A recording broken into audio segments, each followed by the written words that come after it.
అధికారంలోకి వచ్చి 8 నెలలు దాటినా కూడా ప్రజలు ఎక్కడ కూడా సంతృప్తి పడ్డ పరిస్థితి లేదు. ఎక్కడ చూసినా అనేక సమస్యలు తాండవిస్తున్నాయి. కమిటీలు వేసినా కూడా వాటి ఫలితం ఏది లేదు, శూన్యంగా కనిపిస్తుంది. మరి ఈ కమిటీలు అనంటే అంత ఉత్తుత్తి వ్యవహారమైన మనకు మరింత సమాచారాన్ని మా ప్రతినిధి లివిల్ అందిస్తారు. లివిల్, ప్రజలు ప్రధానంగా సమస్యలు పరిష్కారం కావట్లేదు అని ఎదురు చూస్తున్నారంటే ఆచరణ సాధ్యంగాని హామీలు ఇచ్చినా ఎంతో కొంత ఇంప్లిమెంటేషన్లో పాసిబుల్ అవుతుంది కదా అని ఆశతో ఉన్నారు, కానీ ఆశపడ్డారు, కానీ ఎక్కడ ఏది జరగని పరిస్థితి. సమస్యల పరిష్కారం కోసం వాళ్ళు ఇచ్చిన వినతులు కానీ అభ్యర్థన పత్రాలు కానీ అవైతే వేల సంఖ్యలో ఎక్కడికి పోయినాయో అవన్నీ ఎక్కడ ఉన్నాయో కూడా తెలియని పరిస్థితి. అంటే ఇంత నిర్లక్ష్యంగా వ్యవహరించినప్పుడు ప్రజల నుంచి ఫలానా దగ్గర సమస్య ఉందని వీళ్ళు ఎట్లా తెలుసుకుంటారు? కమిటీలు వేసినా కూడా వాటిని ఎట్లా పరిష్కారం చేస్తారనేది ప్రజలకు ప్రశ్నార్థకంగా మారిందని భావించాలా? ఎగ్జాక్ట్లీ కాంగ్రెస్ ప్రభుత్వం అంటేనే కాలయాపన చేయడం, కాంగ్రెస్ ప్రభుత్వం అంటేనే కమిటీలు వేసి కాలయాపన చేయడం అనే దానికి నిదర్శనంగా మరోసారి కూడా ఇప్పుడున్న కాంగ్రెస్ ప్రభుత్వం తీరు కనిపిస్తుంది. ఖచ్చితంగా ప్రభుత్వం చేయాల్సిన ఏ పని కూడా, ఏ హామీ కూడా నెరవేర్చకపోవడంతో ప్రజల్లో నిరాశ నిస్పృహ స్పష్టంగా కనిపిస్తుంది. వాళ్ళు ఎక్కడ చూసినా, ఏ కలెక్టరేట్కి వెళ్ళినా, ఏ సెక్రటరేట్కి వచ్చినా, ఏ ప్రజాభవన్కి వెళ్ళినా వినతి పత్రాలతో స్వాగతం పలుకుతున్న పరిస్థితి ఇప్పుడు మనకు తాజాగా కనిపిస్తుంది. అనేక సమస్యలకు నిలయంగా ఇవాళ కాంగ్రెస్ ప్రభుత్వం స్పష్టంగా కనిపిస్తుంది. అయితే కాంగ్రెస్ ప్రభుత్వం అధికారంలోకి వచ్చే ముందు అవని కానీ హామీలు ఇచ్చి అధికారంలోకి వచ్చిన తర్వాత వాటిని కాలయాపన చేసేందుకే కమిటీలు వేశారని చెప్పేసి కూడా ఇప్పుడు స్పష్టంగా అర్థమవుతున్నట్లు కూడా ప్రజల నుంచి వస్తుంది. అంతేకాకుండా ఎవరైతే ఆనాడు సమస్యలు చెప్పుకొని మా సమస్యలు పరిష్కారం చేయండి మేము అని చెప్పి ఆనాడు ప్రతిపక్షంలో ఉన్నప్పుడు కాంగ్రెస్ పార్టీకి చెప్పిన వారే ఇవాళ ప్రభుత్వంపై నిప్పులు జరుగుతున్న పరిస్థితి ఇప్పుడు మనకు తాజాగా అర్థమవుతుంది. ఏదైతే నాడు 46 జీవో కావచ్చు, 317 కావచ్చు, ఇటు ధరణికి సంబంధించిన అనేక సమస్యలు ఉన్నాయని చెప్పేసి ప్రతిపక్షంలో ఉన్నప్పుడు కాంగ్రెస్ పార్టీ హామీ ఇచ్చింది, మేము రాగానే మేము అన్ని సమస్యలు పరిష్కారం చేస్తామని చెప్పింది. అయితే అధికారంలోకి వచ్చి 100 రోజుల తర్వాత 100 రోజుల వరకు మా గ్యారంటీలు అన్నీ అమలు చేస్తాం, మేము ఇచ్చిన హామీలు అమలు చేస్తామని చెప్పింది. కానీ 100 రోజులు అయిపోయింది, ఇవాళ 8 నెలలు గడుస్తుంది. ఇప్పటికీ కూడా అతి లేదు గతి లేదు ఈ కాంగ్రెస్ ప్రభుత్వంలో, ప్రజాపాలనలో అని చెప్పేసి కూడా ప్రజల్లో తీవ్ర వ్యతిరేకత వస్తుంది. ఈ నేపథ్యంలోనే ఇలా ప్రజలంతా కూడా ప్రశ్నిస్తున్న పరిస్థితి కనిపిస్తుంది. అయితే వీటన్నింటినీ కాలయాపన చేసేందుకే ఇవాళ ప్రభుత్వం ఒక అడుగు ముందుకేసి కమిటీలు వేసింది తప్ప ఎక్కడ కూడా పరిష్కార మార్గం చూపలేదనేది కూడా ప్రధానంగా అర్థమవుతుంది. ప్రధానంగా ప్రశ్నిస్తున్న పరిస్థితి కనిపిస్తుంది. 1 కాదు 2 కాదు, ఏకంగా 15 క్యాబినెట్ కమిటీలతో పాటు క్యాబినెట్ సబ్ కమిటీలు వేసి ఇవాళ కాలయాపన చేస్తూ కాలమెల్లదీస్తున్న పరిస్థితి ఇవాళ కాంగ్రెస్ ప్రభుత్వంలో స్పష్టంగా కనిపిస్తుంది.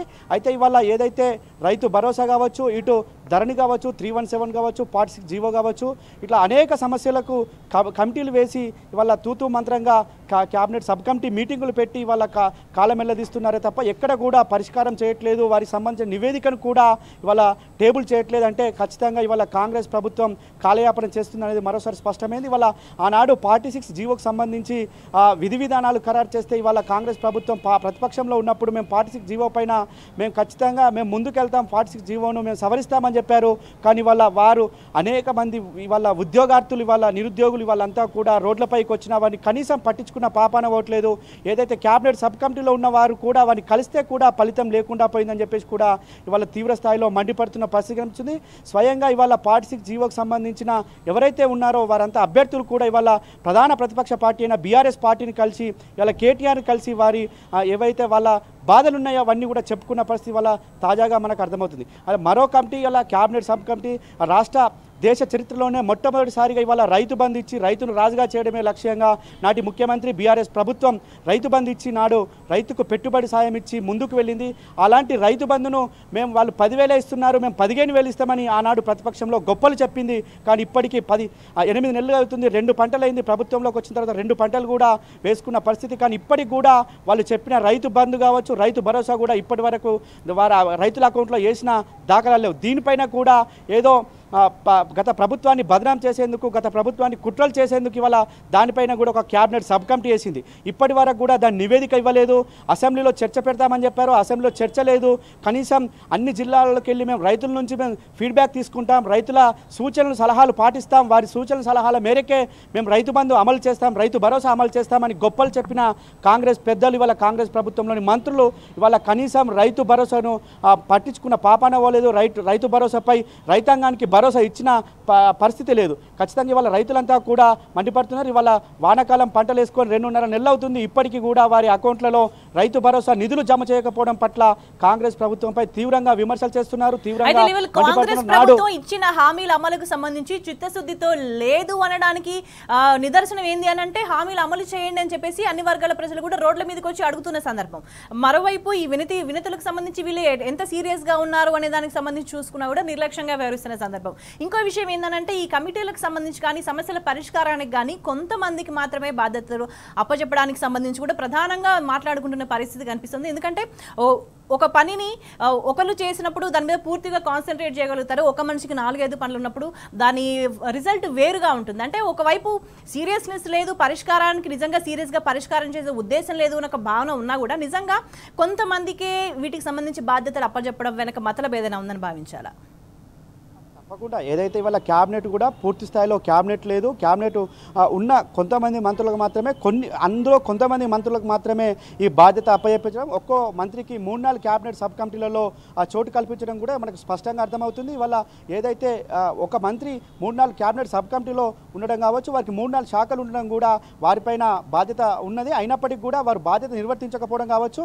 ఇవన్నీ చూసుకున్నట్లయితే ఖచ్చితంగా కాలయాపన చేయడం కోసమే ఈ కమిటీలు ఏర్పాటు చేశారు. కమిటీలలో కొంతమందికి మాత్రమే ప్రాధాన్యత కల్పించారు అనేది కూడా మనకు స్పష్టంగా అర్థమవుతుంది. దానిలో భాగంగానే ఇప్పుడు కొంతమంది పేరుకు చెప్పుకున్నట్లయితే ఉత్తమ్ కుమార్ రెడ్డి కావచ్చు, ఇటు పొంగులేటి శ్రీనివాసరెడ్డి, తుమ్మల నాగేశ్వరరావుతో పాటు బట్టి విక్రమార్క, ఈ నలుగురుతో పాటు ఏదైతే శ్రీధర్ బాబు సంబంధించి పొన్నం ప్రభాకర్, ఈ 6 మాత్రమే అనేక కమిటీల్లో ఉన్నారు. వీరు ఒక కమిటీకి సమావేశం అయితే మరో కమిటీ ఎప్పుడు సమావేశం కావాలనో కూడా తెలియని పరిస్థితి వల్ల రాష్ట్ర ప్రభుత్వ క్యాబినెట్లో మనకు స్పష్టంగా అర్థమవుతుంది. వాళ్ళ ఒక ఏదైతే ఇటు రైతు భరోసా క్యాబినెట్ సబ్ కమిటీకి సంబంధించి ఎవరైతే ఉన్నారో వారే మళ్ళీ ఏదైతే మన ఇది రేషన్ కార్డులకు సంబంధించి కావచ్చు, ఇటు ఆరోగ్యశ్రీకి సంబంధించిన క్యాబినెట్ సబ్ కమిటీలు ఉన్నారు. అట్లానే ఇట్లా చాలా కమిటీల్లో కూడా ఒక మంత్రి ఒక 4-5 సబ్ కమిటీలు ఉండడం వల్ల కూడా దీనికి జాప్యానికి కారణమని కూడా స్పష్టమవుతుంది. అంటే ఈ జాప్యం చేయడం వల్ల మేము ఇచ్చిన హామీలను తప్పించుకోవడానికే అనేది కూడా మరోసారి ప్రజల నుంచి పెద్ద ఎత్తున ప్రశ్నలు వస్తున్నాయి. ఖచ్చితంగా కాంగ్రెస్ అంటేనే కాలయాపన చేస్తుంది, కాంగ్రెస్ అంటేనే తప్పించుకుని తిరుగుతుంది అనేది కూడా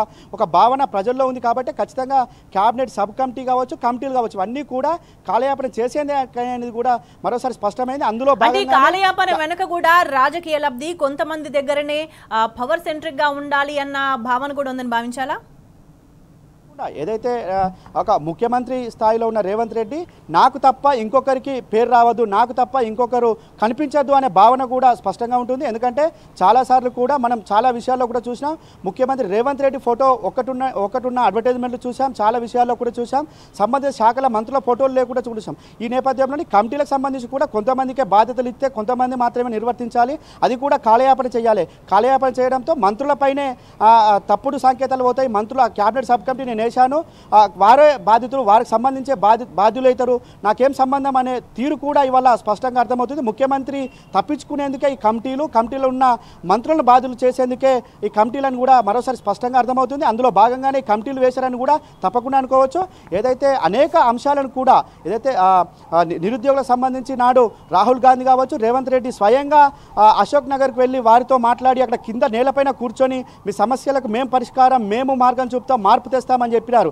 కానీ వారు ఇవాళ అధికారంలోకి వచ్చారు, రేవంత్ రెడ్డి ముఖ్యమంత్రి అయ్యారు. ఇవాళ అదే నిరుద్యోగులు ఇవాళ ర్యాలీలు, ధర్నాలు చేస్తే కనీసం ముఖ్యమంత్రి మరి కలిసిన పాపాన పోలేదు, దానికి సంబంధించి కనీసం పట్టించుకున్న పాపాన పోలేదు. వారంతా కూడా నిలదీస్తే పొన్నం ప్రభాకర్ని కలవండి, మంత్రి పొన్నం ప్రభాకర్ మీకు సమాధానం చెప్తాడు, పొన్నం ప్రభాకరే మీకు ఆన్సర్ ఇస్తాడని చెప్తే ఖచ్చితంగా పొన్నం ప్రభాకర్నే బాధ్యం చేయడం కావచ్చు, ఇవాళ రేవంత్ రెడ్డి తప్పించుకునేందుకే ఇలాంటి మంత్రుల పేర్లు చెప్పడం కావచ్చు, కమిటీలు ఏర్పాటు చేయడం అనేది కూడా స్పష్టంగా అర్థమవుతుంది.